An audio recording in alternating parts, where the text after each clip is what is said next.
Later that day, I had class at 6:30 p.m. at a private university, so I left for school.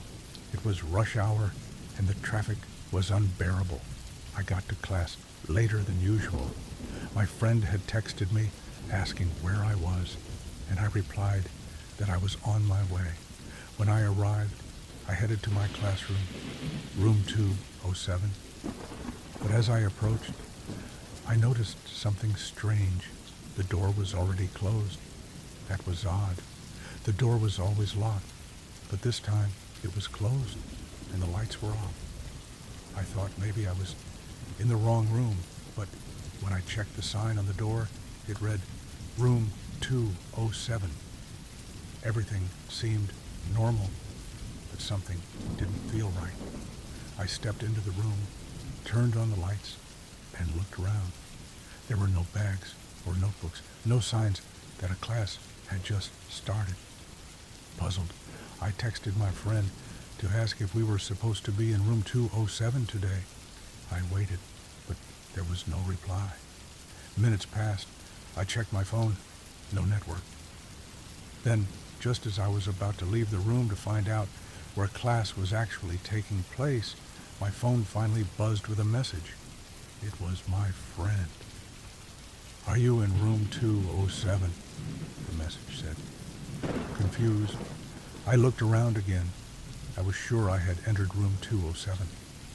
I decided to check with the office. Yes, they told me. Class is in room 207. So, I returned, but when I opened the door again, everything seemed the same. Lights off, darkness everywhere. I couldn't understand what was happening. My heart started to race, and I quickly left the room and went to the common area. By 7:30 p.m., I was sitting in the common room, but I couldn't shake the feeling of unease. What was going on in that room? Why did it seem like nobody else was there? I started to think maybe I had missed something. Suddenly, my phone buzzed again. It was my friend asking where I was. "I'm in room 207, I replied. But when I looked up, I noticed something strange. The office lights flickered for a moment, as if there was someone inside. But when I peered through the window, no one was there. I decided to go back to room 207. But when I walked up to it again, I saw something that made my blood run cold. A framed picture hanging on the wall inside. Something that looked strangely familiar from my childhood, but how could that be?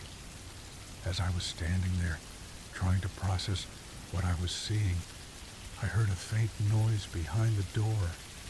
It was like scratching and a soft whisper. I froze. Everyone in the room was silent now, all looking at the door. Then, the sound of a distant voice started echoing through the hallway. Was it coming from the classroom? Was it a trick of my mind?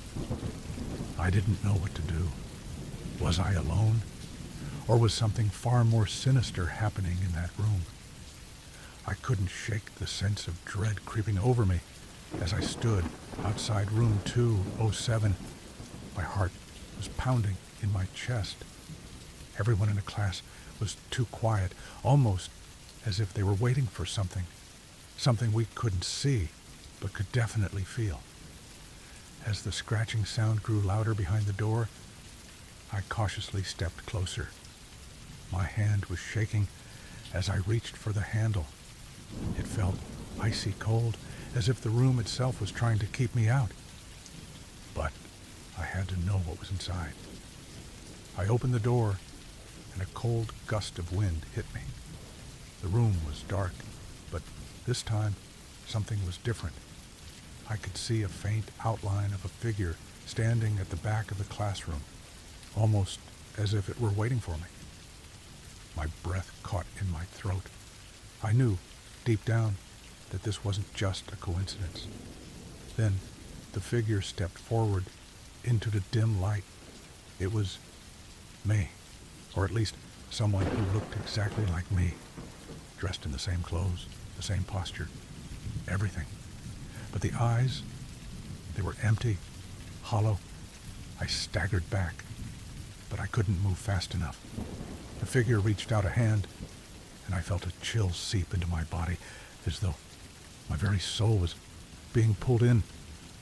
I tried to scream, but no sound came out. In that moment, I realized the truth. Room 207 wasn't just haunted. It was a doorway, a portal to something far darker and more dangerous. I had somehow stumbled into a world where the line between reality and nightmare blurred, and it was too late to escape. With one last desperate push, I managed to slam the door shut. But when I turned around to run, I found myself standing in an entirely different place. A place I didn't recognize.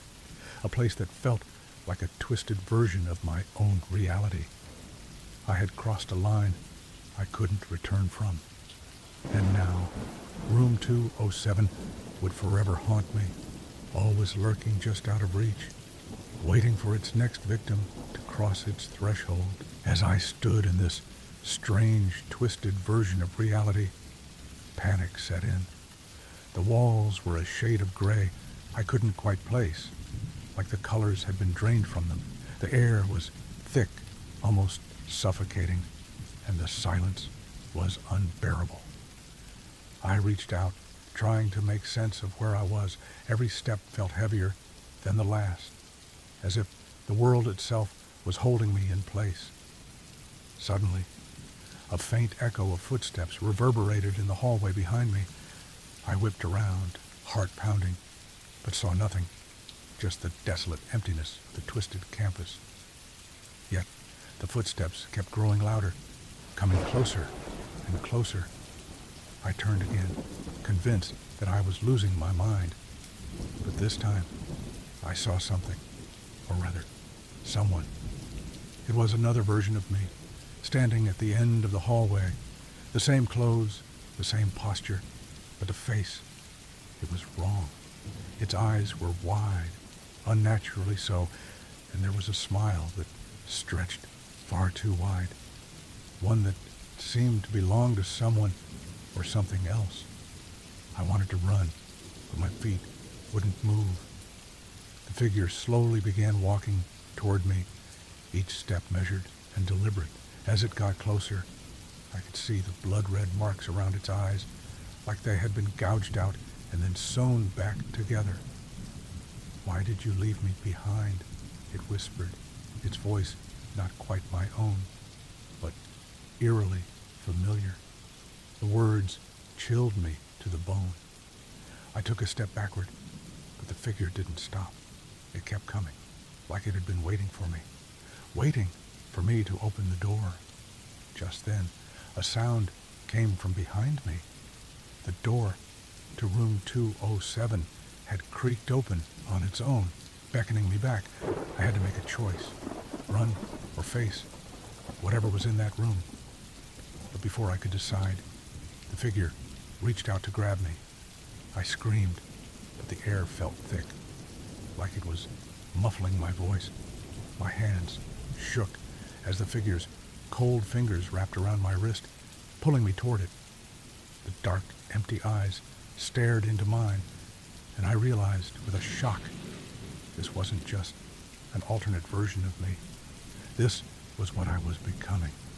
As it yanked me forward, I felt a sharp sting of something cold, like an icy blade cutting into my chest. The pain was unbearable, but I couldn't scream. No sound came. And then I woke up, or did I? I found myself back in room 207, my body aching, my chest tight. The lights were still off. But now, as I slowly stood up, I noticed the picture on the wall again. Only this time, it wasn't just a picture of me.